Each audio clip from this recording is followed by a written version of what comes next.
الحمد لله رب العالمين. أشهد أن لا إله إلا الله وحده لا شريك له، وأشهد أن سيدنا ومولانا محمدا عبده ورسوله،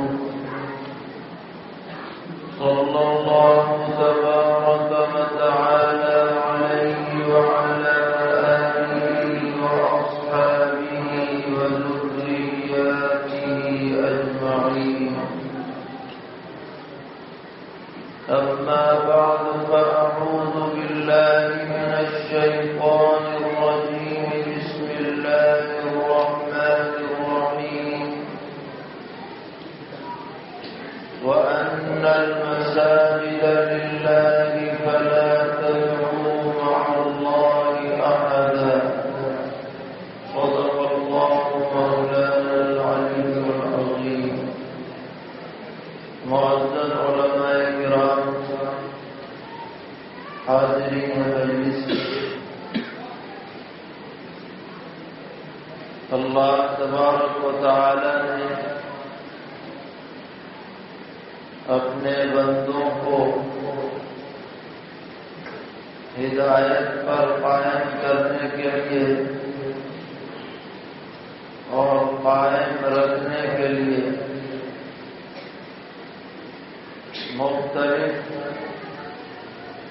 احکامات دیے تاکہ کوئی بھی بندہ اپنے خالق و مالک سے غافل نہ رہے. اس کی ایک کھلی ہوئی مثال اور اس کا ایک بالکل ظاہری نمونہ نماز کی عبادت ہے.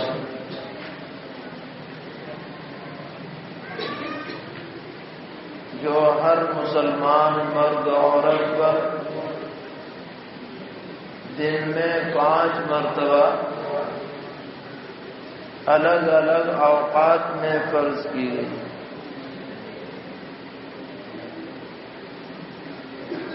کوئی آدمی یہ سوچ سکتا ہے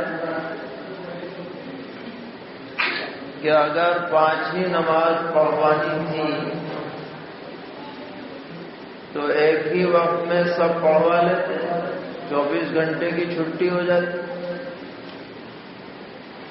صبح کو یا شام کو آدھے پون گھنٹے میں سب نمازیں نمٹ جاتی. لیکن ایسا نہیں کیا، بلکہ سو کر اٹھ کر ایک نماز، پھر دوپہر میں الگ نماز، پھر سحر کے بعد الگ نماز، پھر سورج ڈوبنے پر الگ نماز، پھر سونے سے پہلے الگ نماز.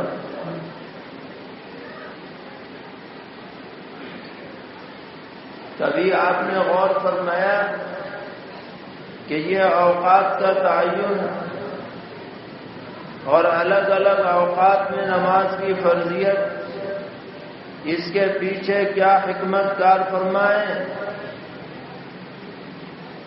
اگر آپ غور کریں گے تو یہ بات کھل کر سامنے آئے گی کہ اللہ تعالیٰ بندوں کو مسلسل غافل رہنے نہیں دینا چاہتے. جہاں تھوڑا غفلت کا معاملہ آیا پھر منادی نے اذان دے دی، آ جاؤ بھائی، حی علی الصلاۃ، حی علی الفلاح. اور خود قرآن پاک میں اس جانب اشارہ موجود ہے، وَأَقِمِ الصَّلَاةَ لِذِكْرِي. نماز قائم کرو میری یاد کے لیے. جہاں غفلت ہو پھر نماز، غفلت ہو پھر نماز، غفلت ہو پھر نماز. سوتے میں آدمی غافل ہو جاتا ہے اٹھ کے سب سے پہلا کام نماز ہو، پھر اپنا کاروبار میں چلے گئے، کھیتی باڑی میں چلے گئے، فلاں میں چلے گئے، دوپہر ہو گئی، چلو پھر پڑھو، ابھی اسی میں پڑے ہو۔ اب کاروبار شباب پر آ گیا، پیٹ لگ رہی ہے، بھری ہے بالکل، خرید و فروخت ہو رہی ہے، آوازیں لگ رہی ہیں، پھر چلو اثر پڑھو۔ اب سورج ڈوب گیا، تھکے تھکائے کام سے واپس آ رہے ہو، چلو پھر پڑھو۔ اور اب سونے کا وقت آ گیا تو اب پڑھ کے سو، تو پھیلا دی نمازیں تاکہ غفلت کا جہاں بھی ماحول بنے فوراً غفلت دور کرنے کا ذریعہ یہ نماز بن جائے۔ تو نماز کا مقصد خالی یہی نہیں ہے کہ کچھ رکعتیں اللہ تعالیٰ پڑھوانا چاہتے ہیں، بلکہ نماز کا اہم مقصد یہ ہے کہ بندہ یاد خدا سے کبھی بھی غافل نہ رہے۔ بات کچھ سمجھ میں آ رہی ہے کہ نہیں؟ اب اس کے بعد پھر انسان کی فطرت سے اللہ تعالیٰ جتنا واقف ہیں اتنا کوئی واقف نہیں ہو سکتا، کیونکہ اللہ ہی نے تو بنایا ہے، وہ ہماری خوبیوں سے بھی واقف ہیں، کمزوریوں سے بھی کیا ہے واقف ہیں۔ لہذا ہماری کمزوری یہ ہے کہ ہم اگر کوئی کام اکیلے کریں، تنہا کریں، تو جلد ہی سستی آ جاتی ہے، اوب جائیں گے، ٹال دیں گے، ٹرخا دیں گے۔ اس لیے اللہ تعالی نے حکم دیا کہ نمازیں جو ہیں گھر پہ نہیں پڑھنی، نماز مل جل کے پڑھو مسجد میں جا کے۔ فرمایا لا صلاۃ لجار المسجد الا فی المسجد، جو آدمی مسجد کے پڑوس میں رہتا ہے اگر وہ مسجد میں جا کر جماعت سے نماز نہ پڑھے تو گویا کہ اس کی نماز بالکل 0 ہے، کچھ نہیں، لا صلاۃ۔ اور اگر مسجد میں چلا گیا، چاہے بالکل 2 قدم اٹھا کے گیا ہو، 27 گنا پکی تول کا، وہ نہیں کہ ہلکا پھلکا، 27 گنا تو ملنا ہی ملنا ہے۔ اور میاں اگر دور سے چل کے آیا تو جتنے قدم چلے گا اتنے ہی قدم نیکیاں اسے ملیں گی اور گناہ مٹیں گے۔ اور جناب مسجد میں آ گیا تو فرشتوں کی دعا مفت میں ملے گی، رونگے میں۔ نماز میں ابھی 10 منٹ 15 منٹ 5 منٹ پہلے ہی آ کے بیٹھ گئے، قرآن پڑھ رہے ہیں، نوافل پڑھ رہے ہیں، موقع ہے تو نہیں کچھ بھی کر رہے، بیٹھے ہیں خالی، فرشتے دعا دے رہے ہیں اللہم اغفر لہ، یہ جو بیٹھا ہے اللہ اسے معاف کر دے، اللہم ارحمہ، اللہ اس پہ ذرا نظر رحمت ڈالی۔ تو جسے فرشتوں کی مقبول مستجاب دعا چاہیے مسجد میں آ کے خالی نماز کے انتظار میں بیٹھ جائے، میٹر شروع ہو جائے۔ اور یہ مسجدیں فرشتوں کے مراکز ہیں، یہاں فرشتے ہر وقت رہتے، جیسے بازار شیطانوں کے اڈے ہیں اور مسجدیں فرشتوں کے مراکز ہیں۔ جب یہاں آ کر آدمی وقت گزارے گا تو فرشتوں کا اثر اس پہ پڑے گا، صحبت کا اثر پڑے گا۔ نیکیاں کرنے کا جذبہ پیدا ہوگا، برائیوں سے بچے گا، توبہ کرے گا۔ دن میں 5 وقت ایسا آدمی کرے گا تو بتاؤ اس کے دل میں نور پیدا ہوگا کہ نہیں ہوگا؟ اس کے دل میں صفائی آئے گی کہ نہیں آئے گی؟ اس کے جذبات اچھے ہوں گے کہ نہیں ہوں گے؟ اس لیے حکم دیا جا رہا ہے مسجدیں آباد کرو، مسجدوں سے اپنا رشتہ جوڑو، اس سے اجتماعیت کی شان پیدا ہوتی ہے۔ ہر نماز محلے کی مسجد میں پڑھنی ہے 5 وقتہ، اور ہفتے میں 1 دن جمعے کی نماز جامع مسجد میں پڑھنی ہے۔ جب تک اسلامی حکومت قائم تھی تو حکم یہ تھا ایک آبادی میں 1 مسجد میں جمعہ ہوگا، بس ایک آبادی میں 1 مسجد میں جمعہ ہوگا، جو سب سے بڑی مسجد ہے۔ اسی لیے فقہاء نے شرط لگائی ہے کسی بھی مسجد میں نماز جمعہ کے صحیح ہونے کے لیے پہلے امام المسلمین سے اجازت لے کے آؤ۔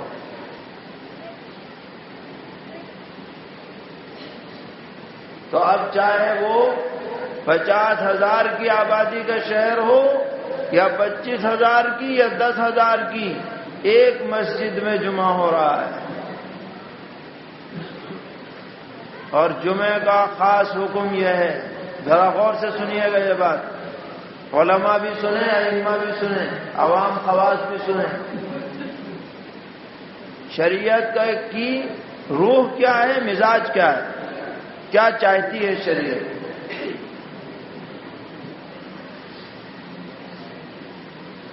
يا أيها الذين آمنوا إذا نودي للصلاة من يوم الجمعة فاسعوا إلى ذكر الله وذروا البيع۔ اے ایمان والو، جب جمعے کے دن اذان دے دی جائے تو اللہ کی یاد کی طرف، یعنی نماز جمعہ پڑھنے کے لیے دوڑ پڑو، فاسعوا الی ذکر اللہ وذروا البیع۔ دکانیں وکانے سب بند کرو، تالا لگا دو، ان پہ سناٹا ہو جائے مسلمانوں کے بازاروں میں۔ جیسے ہی جمعے کی اذان ہو سب دھڑا دھڑ شٹر بند، سب چلے جاؤ جامع مسجد، وذروا البیع۔ اب نتیجہ کیا نکلے گا کہ اگر ایک آبادی میں 1 جمعہ ہو رہا ہے تو وہی منظر نظر آئے گا جو ہر سال عید میں نظر آتا ہے، اجلے اجلے کپڑے پہنے سب ایک جگہ چلے جا رہے ہیں۔ کوئی مسجد یہاں کافی نہیں رہے گی، سڑکوں پہ نماز ہوگی، ہر ہفتے جام لگے گا، اسلام کی شان و شوکت ظاہر ہوگی۔ بتاؤ میں غلط کہہ رہا ہوں؟ اب کیا ہونے لگا، ہر چھوٹی بڑی مسجد میں جو مسجد بنے جھٹ جمعہ، 5 وقتہ پوری ہو یا نہ ہو جمعہ ضرور ہو۔ تو جمعے کی شان ہی گھٹ گئی۔ کسی مسجد میں 15 آدمی ہے، کسی مسجد میں 35 آدمی ہے، جمعہ ہو رہا ہے۔ اس لیے فقہی اعتبار سے اجازت ہے ضرورتاً کہ ہر بڑی آبادی کی مسجد میں جمعہ ہو سکتا ہے، اس میں شک نہیں، لیکن افضل اور اولا یہ ہے کہ کم سے کم مسجدوں میں جمعہ ہو۔ جو بڑی مسجدیں ہیں انہی میں جمعہ ہو، چھوٹی مسجدوں میں جمعہ نہ ہو۔ ہم لوگوں کے بچپن تک دیوبند میں کل 3 مسجدوں میں جمعہ ہوتا تھا، جامع مسجد، چھتے کی مسجد، خانقاہ کی مسجد۔ اور پھر رفتہ رفتہ سب جگہ ہونے لگ گیا۔ تو وہ جو شان و شوکت ہے جمعے کی، جو شریعت چاہتی ہے، یہ جبھی قائم ہوگی جب جمعے کی مسجدوں کی شان الگ ہو، عام مسجدوں کی بات الگ ہو۔ اسلام اجتماعیت چاہتا ہے، اور جب تک آدمی جمعہ نہ پڑھ لے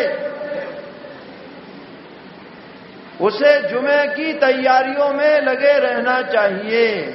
آج کے دن یہ ہے، اسی لیے حکم ہے جو سب سے پہلے مسجد میں آئے اسے اونٹ کی قربانی کا ثواب، جو اس کے بعد آئے گائے کی قربانی کا ثواب، بھینس کی قربانی کا ثواب، جو اس کے بعد آئے بکری کا ثواب، پھر آئے مرغی کا ثواب، پھر آئے تو انڈے کے برابر ثواب۔ اور جب خطیب صاحب خطبہ کے لیے نکل کھڑے ہوں تو وہ جو کھاتا لکھنے والے فرشتے ہیں وہ بھی رجسٹر بغل میں دبا کے خطبہ سننے میں لگ جاتے ہیں، باتیں رہو، اس کھاتے میں کچھ نہیں لکھا جائے۔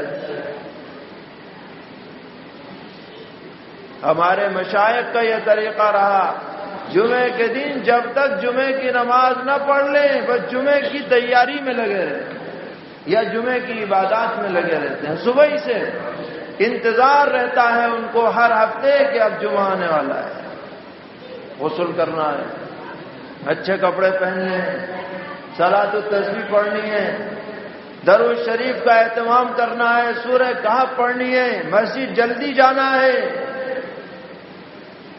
مسجد میں جلدی نماز بھی ہونی چاہیے، یہ بھی فقہاء نے لکھا ہے۔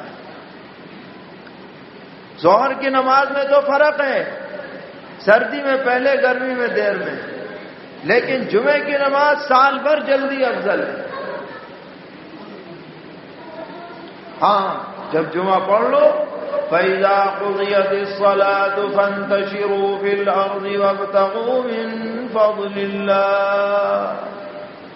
نماز پڑھ چکے، اطمینان ہو گیا، اب چلے جاؤ جہاں جانا ہے،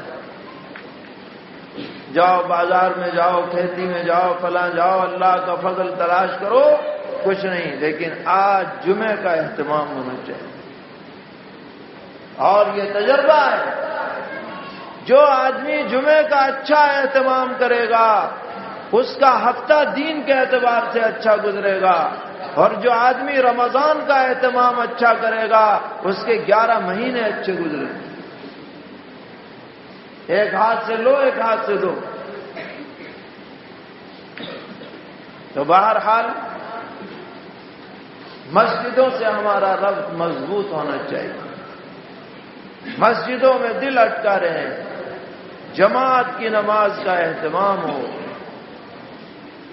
ایک ایسی للک پیدا ہو جائے کہ جب تک آدمی جماعت سے نماز نہ پڑھے تو دل میں کسک محسوس ہو، اگر چھٹ جائے تو دل غمگین ہو جائے، بڑا افسوس ہوا کہ آج جماعت کی نماز رہ گئی۔ یہ مومن کی شان ہونی چاہیے۔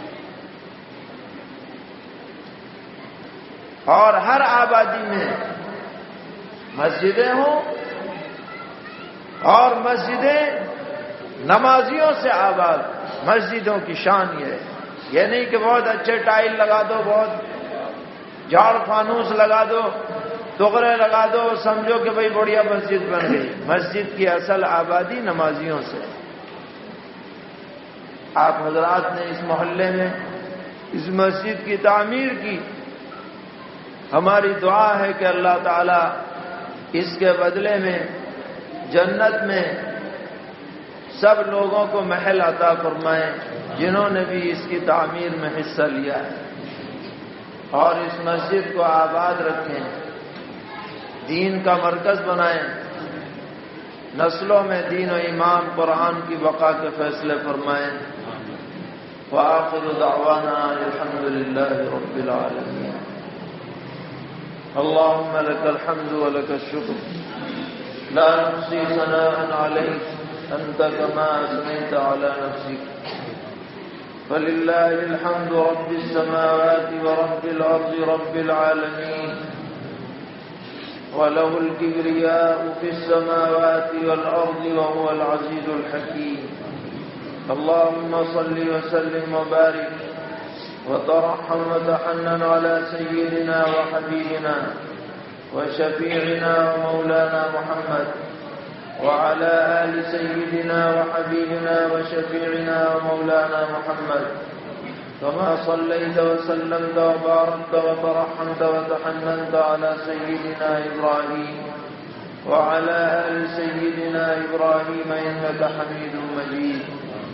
الہ العالمین ہم سب کے گناہوں کو معاف فرما، ہماری غلطیوں سے درگزر فرما، کوتاہیوں سے صرف نظر فرما، عیوب کی صدر پوشی فرما، اس مسجد کو آباد اور شاداب فرما، تمام معاونین کو جزائے خیر عطا فرما. دنیا میں جہاں جہاں بھی مسجدیں زیر تعمیر ہیں ان سب کی بآسانی تکمیل کے فیصلے فرما، ان سب کی آبادی کے فیصلے فرما. جو ویران ہیں ان کو بھی آباد فرما. جہاں ضرورت ہے مساجد نہیں ہے وہاں نئی مساجد کی تعمیر کے اسباب پیدا فرما. تمام رکاوٹوں کو موانع کو دور فرما. الہ العالمین ہمارے مرحومین کی مغفرت فرما، بیماروں کو شفا عطا فرما، قرض داروں کے قرضوں کی ادائیگی کا غیب سے انتظام فرما، پریشان حالوں کی پریشانیوں کو دور فرما، مصیبت زدوں کی حاجت روائی فرما. جو کچھ ہم نے مانگا ہے وہ بھی عطا فرما، جو نہیں مانگا ہمارے لیے خیر ہے وہ بھی عطا فرما. ہمارے اساتذہ، والدین، مشائخ، اعزاء، اقربا، محبین، متعلقین، محسنین، معاونین سب کے لیے خیر کے فیصلے فرما. ہماری نسلوں میں دین و ایمان کی بقا کے فیصلے فرما. جو لوگ رشتوں کی وجہ سے پریشان ہیں عافیت والے رشتے نصیب فرما. جہاں جہاں بھی الہ العالمین جو جائیں پریشان ہیں ان کے دلوں کے اندر ایک دوسرے کی قدر و محبت پیدا فرما. خوشگوار ازدواجی زندگی نصیب فرما. ہر قسم کے تنازعات سے ہم سب کی حفاظت فرما. ان دعاؤں کو اپنے حبیب صلی اللہ تعالی علیہ وسلم کی برکت سے قبول فرما. وصلی اللہ تعالی علی خیر خلقہ محمد.